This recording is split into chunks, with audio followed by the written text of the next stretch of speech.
Okay guys, we're back with my buddy Jeff, back in his car barn here, and we have a couple more for you. So tell us about these, Jeff.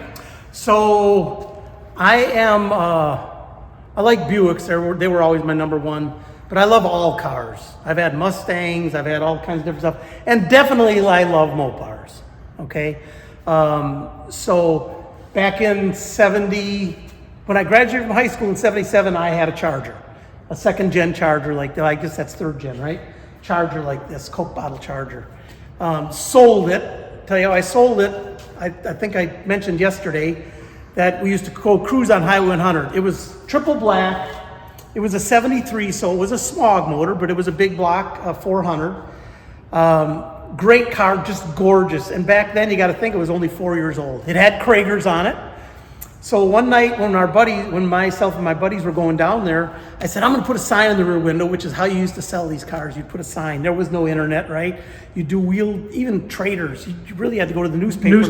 Yeah, the newspaper clips. Yeah, those classifieds. So I said, I'm going to stick a sign on the back. So I made it on a piece of cardboard, stuck it in the rear window. And we went down there, and we didn't even make one circuit down Highway 100. And a guy comes next to me, waves me, pull over, pull over, pull over. So I pulled over in this parking lot, and it was truly a gorgeous car. I love that car too. So he comes over and he says, hey, show me your car. Okay, I showed it to him. He says, so what do you want for it? I said, $3,000, $3,000 back in 77. Well, I had paid, I think, like $1,200 for it. Spent maybe $200 on wheels. There was virtually nothing else to do, wheels and tires. And I was thinking when I was asking $3,000, there's no way on earth anybody's going to give me that, so I'm not risking selling my car. He says, cool, I'll come and pick it up tomorrow. And I almost fell over. What did I do? didn't want to sell my car. So sure enough, the next day he comes with his dad with $3,000 cash, hands me it, and I watch my car drive away. And I was like, oh my God, I can't believe this. I ended up getting a Trans Am after that. But so I've always loved these cars. I want another one. Found this one, which is a much better car than I had, although I think my black one looked better. So this is all the numbers matching, 100% numbers matching. It's a 440, not a six-pack, it's a 440 mag. Nicely restored, I don't know, 6-7 years ago. I bought this one pretty much just like it sits right now. It drives great, does everything it's supposed to do. It's a fast car. I've never raced it or anything. And it looks like day one. Yeah, it's a nice car. It looks the same underneath. You know, the bottom is all painted and everything. The air grabber works fantastic, which those are really rare, the air grabbers on these. Anybody that's a Mopar guy knows that there's not that many that have air grabbers on them. Do you know by chance who redid the vehicle, or you just bought it? I probably could find it if I go back. I knew at the time when I bought it, but okay. I don't remember. I think it came from northern Illinois, southern Indiana, or northern Indiana area. And it's a 4-speed. Yep. With the pistol grip. Yep, pistol grip, absolutely. And the buckets and everything. Yep. Yeah. The perfect dash that you never see in these cars. And almost all of my cars that I have of this type, everyone I know we're talking about today, they're all sticks. They're just more fun. They're more fun. They're a little more challenging, different things, but they're all fun. And again, a lot of the younger guys have never seen this car. Yeah. So they're like, oh my God, what is this? But it's a big, beautiful blue. With the big stripes and all the bodaciousness of So the 70s. This is B5 blue. That's the actual color code. One of the cool things about these cars is the exhaust. I forget what they called it, like machine gun tips or something, which the insides were painted bright orange, day glow, and then in between these louvers it's day glow. I don't know if you can see it. But that was an option. Mostly it was on the high performance cars. The Gold Wing was on a high performance car. The RTs had these indentations on the doors. The gills. Yep, the gills. Yep. It's a true RT. It's again numbers matching front to back, everything. So. But again, just perfect, gorgeous, like it's brand new. Yeah. That's called a tough wheel, anybody that doesn't know. Those came out right, I think, in 71, because you could get the normal hard rim. With the, yeah. Yeah, but this was called a tough wheel, and my 73 had a tough wheel on it. And this is fully option, every option on this car, isn't it? I've got the window sticker somewhere, and it had a lot of options on it. Doesn't have a console, though. But it has, yeah, with the tack and the gauges and the rid of frost and Yep. Yeah, it's fun. Very fun car. I just like the way they look. And I also like, you know, the second gen, the 68, 69, 70 Chargers. They're awesome too. But I had a fondness for these because I had one in high school. It all goes back to memories, right? Which all reliving memories. Right. And then, yeah. Tell me about this gorgeous. So this is one I always dreamed of. I think everyone has dreamed of this car. Never had in high school. I had a friend, his older brother had a 340 Cuda 70. I had a Hemi Cuda in the past, a 70, which was all original, 16,000 mile car, and I sold that. But I wanted a car that I could drive. So, tell him the secrets. This is not an original Hemi Cuda convertible. If it was, they're selling for somewhere in the $5 million range. First off, I wouldn't be showing it to anybody. Second off, I wouldn't be driving it. And I drive this one. It's a great car to drive. This started as a 318, was completely converted over to a date correct Hemi. And I've looked under the hood of this, and if this was an actual correct, you know, board factory Hemi, it would look exactly like this. It's as close a clone as I have ever seen. This starts instantly.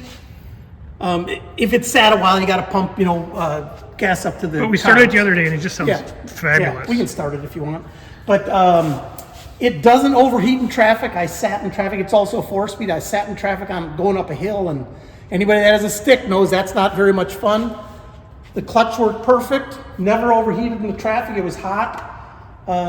It's everything that I wanted. And when I found this car, I did not. Yes, the fish gills, 71 only gills, billboard 71 only. I did not do this car. I'll say that to everybody. I bought it like this. I did a couple little things, repaired in the interior. And again with the see, it's still got the pistol grip, and it's still got koozies in it for driving. But it drives just fantastic. It's a great car. And then, again, for the younger guys, yes, they used to have white interiors in cars. Not everything was gray and blab and everything like that. There was actually fun and colors and everything else on it. It's got the rally dash with all the gauges. There was my other Hemi Cuda, the real one, did not have a rally dash. And I actually had that car gone through by a Mopar expert. And he was like, you don't know how rare it is to find a Hemi Cuda without a rally dash. But this is what you wanted back in the day. Obviously no air conditioning on them. And who cares? Yeah, and who cares? Yep, who cares? Radio sucks on this one too, just like the Charger. Showtime, I don't even know if it's got a radio, to tell you the truth. But yeah, this is one of my favorite cars. And it's just so fun to drive. It's just so fun to drive. See now, the Cudas, most of them had your exhaust coming through the lower valance. The Buicks, that was really rare. That's very rare. Very rare. Yep. The only ones that didn't were the AAR. Because they came out the sides. Right, they came out right here. Same as on the Challenger T8. Mm-hmm. Yeah. But yeah, this is it's quite the eyeful, and it's just a gorgeous car. Yeah. So if you've never seen a real Hemi Cuda, well, you could say you kind of have now, because this is as close as you're going to get to somebody's $5 million Hemi convertible. I've seen the real ones, and I've looked at them really close. Not that I was going to buy one, just to be able to see it. And literally, you would really have to know what you're doing to find the differences between a real one and this one. And this car was actually built in Wisconsin, in central Wisconsin is where it was done, where it was restored and converted. But definitely like this car, very proud of this car. And it's perfect. It's gorgeous. So that's why I'm staying 3 steps back from it. Just in case. Yeah. Just in case. And then, not to be outdone, but you got one more. Sure. That's fine. And this, I'll tell everybody now, this is my favorite car out of all the ones that he owns. So tell me about this one here. This car. So first off, I'm going to back up a little bit. So everybody knows I've been collecting cars for many, many years. I didn't go off and one year buy all these different cars. You get one every few years and you add to your collection, and then you sell some, and this is what I've got right now, okay? I was a smoking bandit guy. I had a Trans Am, not a black one like this. I had a buddy that had not the anniversary, the special edition one. This is a 78, same as the Smoking the Bandit, which I know people are going to say, well, that was really a 76 with a 77 front end. It's the same as this. This is a Pro Touring car, okay? If any people that are Trans Am people know, this hood is not the original bird. It is a decal, but we cleared it so much that you can't even feel the decal. It is underneath it. All of the gold striping on here, the numbers right here, it's all gold leaf. The Trans Am on the back end is gold leaf. This is all gold leaf and then cleared over. So when you get it out in the sun, you can really see it's kind of like tin foil. That's gold, right? All of the striping is actual striping. There's no tape on this car anywhere. So this is all hand done. All hand done. Yep. By Rick Harris. He was very famous in the Middle Tennessee area for a long time. Now he's had some health issues This was the last car he striped, as a matter of fact. Really? This was the last car Rick striped. Yes. Oh, okay. He's still around with us, but he's having some challenges. And then the machine turn dash, which I always think is really cool. Yeah. And we got the Hurst shifter with the button is a button of it's a line lock. Line lock. Okay. Yep. It's got a TKO 5-speed in it as well. So for people that are Trans Am guys, they came with 2 engines. One was a TA 6.6 and one said 6.6 liter. 6.6 liter was the low horsepower. TA 6.6 was the up horsepower. Well, this has got an LS engine in it, which is actually dynoed at 670. Well, I said that's close enough to 660, so I'm going to call it a TA 660 instead of 6.6. That's where that came from. Can you pop the hood for us? Sure can. And these, for the younger folks in the room too, are T-tops. They're removable. The closest thing you get to a convertible, these glass tops pop right out, and and you got your wind blowing in your hair. Yep. So this car I've done some work to, but I bought it basically sitting this way. We changed the paint around. We really cleaned up the paint work on it. All of the gold leaf and lettering is all stuff that we did. But it did have this engine just like it sits. And one of the important things to me was having the shaker, right? You gotta have a shaker. Because when people convert it, put different engines in these Trans Ams, they bolt that shaker onto the hood. Well, then you lose the shaker, right? So we wanted to make sure that the shaker sits on there. So it still sits on there, but it doesn't shake. Now, why wouldn't it shake? Because it's on solid motor mounts. So even though we did all that, I didn't ever think to look at the motor mounts. They're solid, so you can lay on it. It doesn't move at all. Yeah. But it's got updated, vintage air and everything. Yeah. It again, another great car to drive. Lots of power.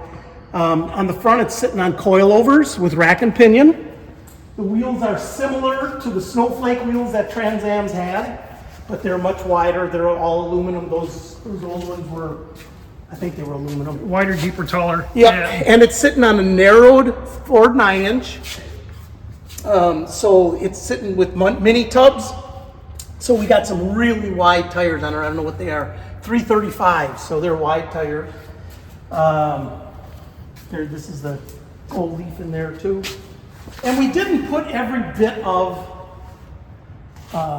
striping like the real ones are. Because some are down here, Yeah, because they have striping up around here. We just thought it got a little too gaudy. So we stopped with that. And the back is sitting on a 4-link. It's a 4-link 9-inch rear. So just a beautiful car to drive. Yeah, it drives great. It doesn't, you know, it drives nice and comfortable, nice and smooth. You lay on it, it kind of takes a set a little bit.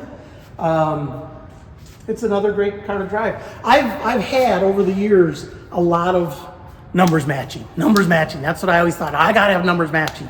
Well, then as you get a little older, and I'm old, as you get a little older, you finally find out the fun is driving the cars. But you don't drive the ones that have numbers matching. No, because the numbers matching ones are always sitting in the garage covered, and all you do is wipe them down and cover them back up. So that's why I've got the Buick. I've got this one. The Charger is obviously numbers matching. I mentioned that. But the other ones aren't, but they look like it to anybody else, and they're fun to drive. They're great cars to drive around in. Right, and you Pontiac guys, you can hold on because there's one right over there that's got the original Pontiac 400 in it. So there you go. It does. Yep. Yeah. Yep. So. Well, the last Trans Am's had LS's in them. The 2000s. That's true. My brother's got a 2002 Trans Am WS. So it actually is a Trans Am motor, just Yeah, a newer one. Yeah, I guess that's kind of a twist, but yeah, it is. Yep. So that's the Trans Am. It's another fun car. I would still like one that I've always loved. I've always loved the 70, 71, and 72 Trans Ams. The big mouth and the small back window. Yeah. I had a 74 with the small back window. That was the last year for that. That's the year that they had the SD 455, 73 and 74. But mine wasn't an SD, unfortunately. But so I'd still like to get one of those that wouldn't be first gen, second gen Trans Ams. I always had a soft spot for those too. Yep, 50 or 100 miles a year on them. That's it.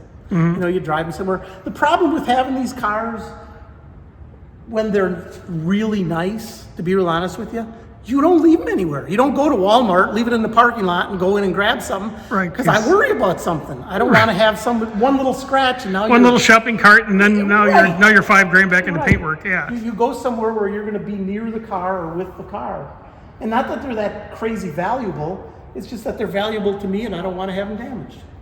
Cool. Right, all right, Jeff. Appreciate it. My viewers appreciate it. Showing us your inside of your collection here in your nice little car barn. And questions. It's fun doing it. Yeah.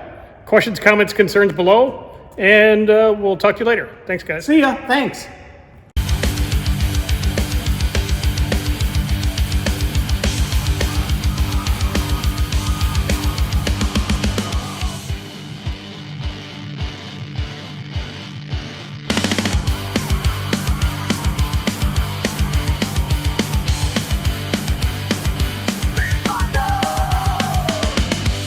Street Driver! Oh!